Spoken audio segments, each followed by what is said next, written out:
Come on, John. Okay. Okay, you know roughly speaking where the islands are. In fact, because basically you've seen the map. They're about 10 miles or so off the north coast of Scotland, opposite Caithness, in fact, and you've got Dunnet Head and Duncansby lighthouses, in fact, they can straight across at the South Isles. The shortest crossing, in fact, is 7 miles, the one that the boat normally takes and the one that Pete and Kieran and the main part of the expedition took, in fact, is about 22 or 30 miles actually, which goes from Scrapster to Stromness. Put up the first slide there, please. Oh, right, here we are. Okay. Why did we choose it? Right, okay. Remote. Well, certainly, in fact, now that's interesting, the question there about it being remote. In fact, it's remote to some people. It's not remote to me. In fact, I used to drive it about once every 5 weeks at one time, actually, and I could do it actually without stopping. But it is remote to people who live down here, and further south you go, it's even more remote. Certainly the low noise levels, actually, I mean, we notice at Common Barn it's much better than operating from the centre of Stockport or operating from Warrington or something like that. And when you go up there, the noise, the signal levels are really right down, actually. We had, with the place that we chose, actually, next to the sea, it enhances the signal. We had open seawater, in fact, within a few feet of where we had the aerials. So that gave us a nice plane to get to launch our signals off, actually. In fact, and when later on, when we probably look at a few things, we'll see some more. It's very true, actually. I think, in fact, I'm probably the only one that had been to the islands before, actually. Nobody else had been up there when we went, actually. And we had contacts on the island. We were very lucky, actually, because, in fact, my late wife's cousin, in fact, had the farm that we went to. And Neil was very kind to let us use some of his buildings. They're not used anymore, but basically speaking, we got leave to put our station in his dairy and use his buildings, and we actually paid him for some electricity to run the station, actually, and supplied him with lots of Highland Park and other suitable beverages, in fact. And when he cooked for us, his wife cooked, she fed us when we first went up there, and she fed us a nice meal. And we were very, very lucky with the weather, in fact, because we were able to eat outside most of the time, and we weren't eaten by midges. That was the great concern I had, actually, was that we'd all come home swollen, actually, with midgie toxin or whatever it is. But it didn't happen, actually. And we had some people on the island as well, in fact, who helped us up, like Johnny Grieve, in fact, who helped us with he gave us some masts, actually, and my brother actually assisted as well. So we had lots of local help, actually. And then, of course, you're truly here at the bottom, actually. I do know a bit about the island. So next slide, yes. Okay, let's take a look at the history, actually, of the island. Orkney, actually, goes back a long way. In fact, there are ruins on the islands. Some of the ancient monuments, actually, are older than Stonehenge, if you watch the history programs. And yeah, there's lots and lots of books, actually. I've got some more here as well. There's settlements going back to at least 3000 BC. Some of them are even older, actually. And Skara is an interesting one, because it was exposed, actually, in the 1930s when they had a storm, and it suddenly washed all the sand off this particular settlement, and there were these houses that were partially dug down into the sand at the edge of the shore, and they were I suppose they would have looked like half underground and half above ground. And everything was stone, actually, and there's the Neolithic structures and stuff. The island's covered in these rings, actually. These, the Ring of Brodgar is one that's quite famous. They're similar to some of the ones that's in the Western Isles in Scotland, and I think there are other ones around the UK as well. In fact, big stone circles, probably 30 or 40 stones originally, probably occupying maybe, I don't know, 300 or 400 yards across. They look quite amazing, actually, in fact, when you see them. The islands actually were, well, when you say they settled, actually, they were visited, certainly, because the Romans referred to them. In fact, some think that the name, actually, is a Latin, it's derived orca, actually a whale in Latin, actually, and in fact, there is one theory that the islands got its name from that, although it's probably debatable. The Vikings came in the 8th century and took over from whoever was there before. Nobody seems to know exactly who was there, but they arrived, killed a few people, and set the place. They had a way of taking over, actually, in fact. And the Viking period in the islands lasted from about, say, 800 AD up till about 1200 AD, when in actual fact the islands began to be associated more with Scotland, with the Earls of Mar and people who were sort of big wigs in Scotland. It became a sort of joint Scottish Norwegian venture at that point. The influence of the Earls, or the Viking Earls, became less and the Scottish Earls became more. But the interesting thing was actually that it was in 1472, Orkney and Shetland were passed over from Norwegian control in Trondheim to Edinburgh, actually as part of a dowry, which in fact what happened was there was a Viking princess was married off to a Scottish king, and the dowry was, you know, when you married your daughters off in those days, you had to put a dowry with them, because basically, you know, they weren't worth anything unless they came with a load of money, you know. And unfortunately, this fella had no money. The Norwegian guy had no money, so he said, "Well, I'll barter the islands. Actually, I'll pay them back eventually. You know, I'll find the money eventually." So he never actually did find the money. So the islands, the word is to impingeret. I can't quite even spell it. That's the word that's used for it. But basically, it was used as a backup payment on a dowry, and so the islands, the ownership of the islands was transferred, and it was quite late actually, 1475, 1472, that sort of period, when the islands transferred. If you go to Trondheim in Norway, you will see all the papers and stuff relating to the bishopric, which in fact was run in those days from Norway. I mean, it's quite recent history. It's a very recent part of, if you like, Scotland. So quite close to Norway, isn't it? Quite close. Quite close. And Shetland's actually closer to Norway, obviously. Orkney's pretty close as well. During the wartime, I mean, between Scalloway and Shetland, yes, that's right. In fact, well, we'll come on to that actually later on, but just to touch on Scalloway and Shetland, basically there was a thing called the Shetland bus, yes, which was the actual bus service that went back and forth between Norway, carrying the partisans, the Norwegian partisans. You know, the Navy was provided them with Sten guns and bread guns and all the rest of it, and they provided the ships and the seamen to take the fighters back to Norway. So that was what happened, and it was all run from Scalloway and Shetland. Right, okay, during World War II, the Royal Navy in fact had a massive base in Scapa Flow. They also had a massive base in Scapa Flow in World War I, 1914 to 1918, and they also had a massive base there in 1800, when we were running Baltic convoys going up to places like into the Baltic and up to Archangel. And in those days, what did the Navy need after to keep its ships from sinking? Any ideas? Tar. Archangel tar. So you had to get the boat. There was some process they had in those days for extracting this tar out of the pines, and basically that was mixed with torn up rope and made into oakum, and you put that between the boards on the ship, and it stopped the ships from filling up with water and sinking. So and what happened, of course, was the French cottoned on to this, because everybody was trying to blockade everybody else. So there was this guy called Graham Spence. I don't think he was a relative of mine. He was some sort of geological surveyor. He'd been an ex-sea captain, and he wrote to the Navy and said, if you want somewhere actually to keep the ships safe from the French, there's no place safer than Scapa Flow, because it's got lots of entrances and they're quite narrow and you can actually plug them up.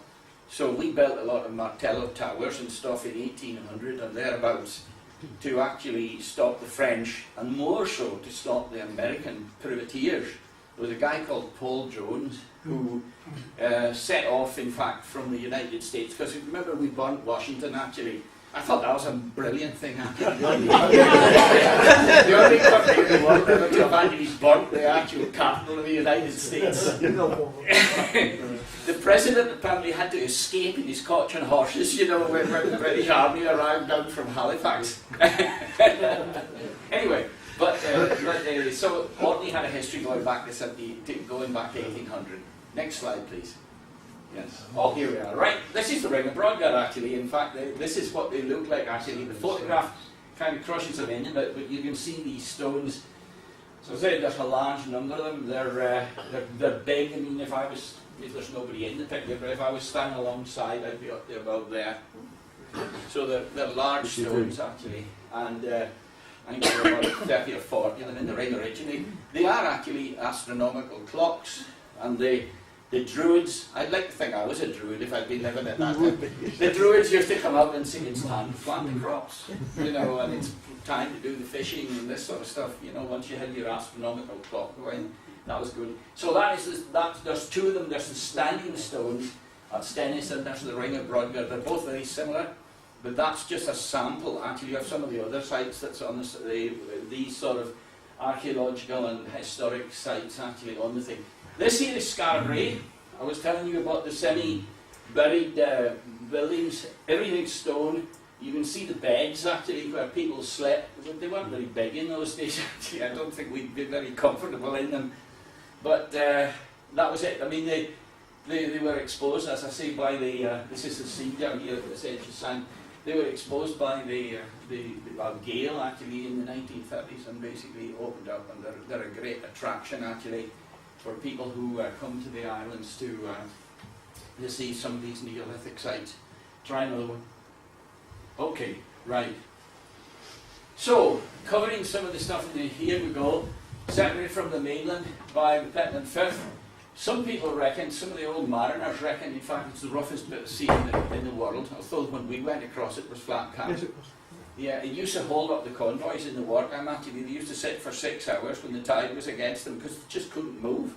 So the big dad used to go out and watch the smoke coming out the funnels, and they would just run into the Pentland Firth, stop dead.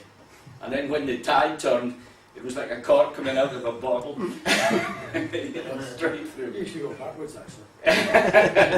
Right. Okay, it lies between 58 and 59 north and 2 degrees and 3 degrees west. It's 50 miles from the north-east to the southwest and 9 miles from east to west, and covers 376 square miles. It's quite big actually. The population in 2011 was about 21,500. I would have said it's probably a little higher than that now. That surprised me. When we went, I just assumed that Orkney was a sort of, you know, up in there and there were not many. No, so to hear the 20-odd thousand people, it was, I mean, I was quite you surprised. Consider how few people are on Skye by comparison. Actually, the islands are very, very, very populated. Actually, when you go on the place, there's farms and houses everywhere. It has a temperate climate. I don't know where the devil they got that idea from, actually.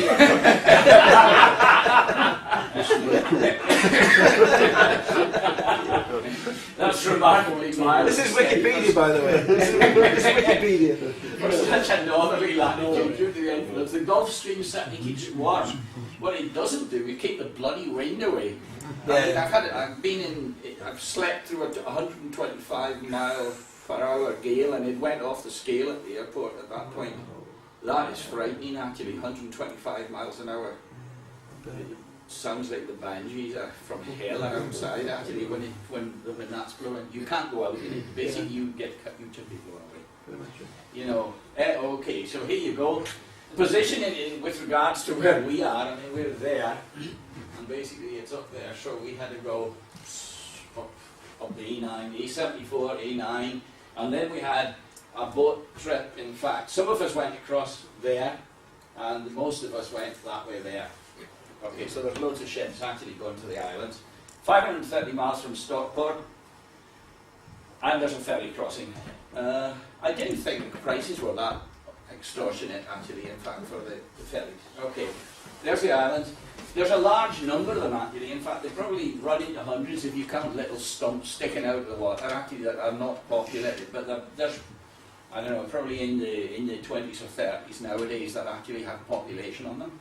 Do you want to tell us about how you correctly refer to Orkney? Ah, right, okay, let's talk about it. The name, in fact, you can call them Orkney Islands if you want, or just Orkney, okay?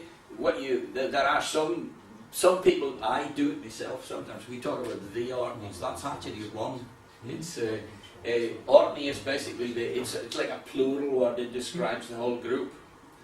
So saying Orkney Islands is okay, but if you say the Orkneys, which I've done many times. And the largest one is called? This is mainland, or sometimes Pomona. Pomona, this is Hoy. So, yeah, mainland, yes. This is Hoy. That actually is a sort of form of high, because that's the only mountain. There's a few things that would be classified as probably mini Munros on there. Okay. There's 2 or 3 on there. This is South Ronaldsay. This is Scapa Flow in here. This piece here. And where were we? Come to your t-shirt? Yeah. Isbister? Icebiston. And let's get it right, Icebiston. And in here, in fact, in the Bay of Ireland is the farm we were on, which was there, right. And in Goshness, yes, that's right. The northern, yes, okay, here we go. Go on, Tom. Ready 10 minutes. Right, soil, fertile, I like that, actually, fertile. It is actually, it's, Orcadians are farmers who fish occasionally. Shetlanders are fishermen who farm very badly.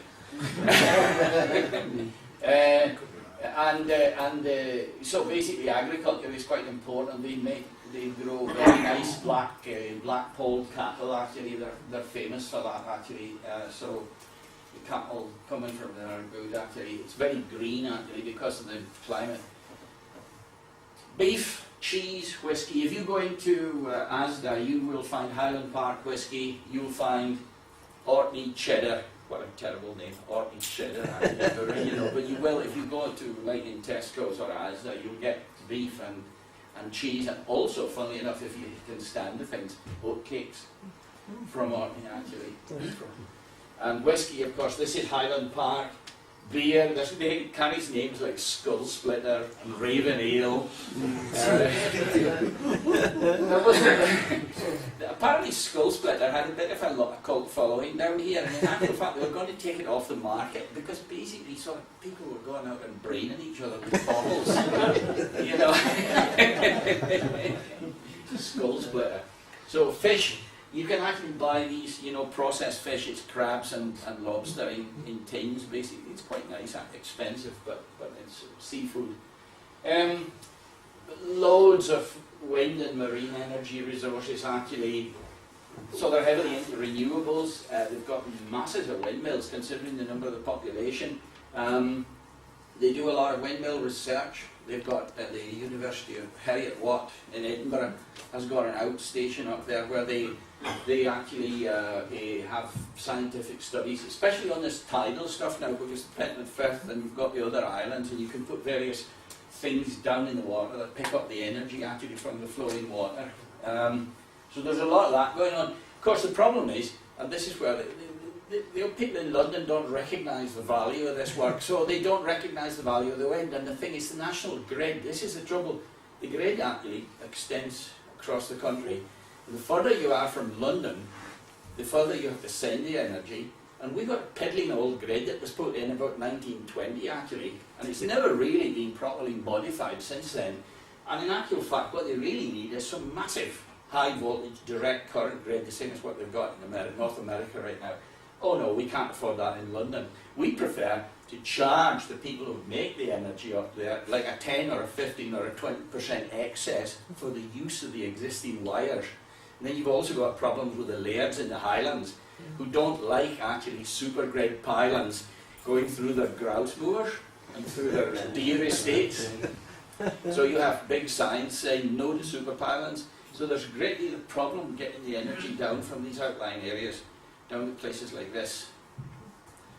So that's why you've got stupid windmills down around London, in fact, that only run about 25% of the time. Up there, they're running like 80% of the time. So it's crazy, really. Okay, so that's the energy side of it. Loads of wildlife, actually. Seals, various kinds. At one time when I was a kid, people used to shoot them with 303 rifles actually, but now in fact you'd get shot with a 303 rifle. You were caught shooting a seal. Seabirds galore actually. At one time people used to live on them, fishing them off the rocks actually, off cliffs, hanging on with a rope on the cliffs and actually using a long pole with a net on the end. Okay. And basically you would net these things when the birds flew around the edges of the cliff. You put the net out and snatch the bird as it rises up on the wind. Yeah. Kittiwakes. I never heard this word actually. Tristies. But that is a guillemot of some sort. Is actually, it? it is. Yeah. If you look, you can look it up. It does actually. That word you will find in Wikipedia. Yes. Yes. It's a Viking guillemot, that, isn't it? It possibly is. It's Definitely black with white Viking, bits yeah. on All it. the people with that. Black with white bits. But I never It's got to be a heard that. Viking. But bonksies are actually actually bonksies are like little auks. They're that type of bird. They're like a massive blackback, but they're brown. They're very, very territorial. If you go into a bonksy colony, you're lucky to come out with your life actually, because they attack you. They come down in your head. They're rough buggers. Whales, dolphins, or you'll see porpoises and stuff chasing the ships or running out in front of the ships, sometimes on the ferries when you're going across. So anyway, so there you go. So summarising, skull splitter, crabs, that's your fish. Is it after the skull split? Yes, that's right. Highland Park whiskey. Here's your orcas. Some Orkney cheese, a windmill, and some red cattle. You bloody Highland cattle. Okay. There's a damn bit of meat on them and they take You want Aberdeen Angus's if you want good cattle. Yeah, okay. So anyway, here we are. So we went, I think I explained, Yep, basically you we covered went that. to Orkney, and Yep. this year is Icebreaker here, and basically that was where and there's the farm there. Good, that was quick.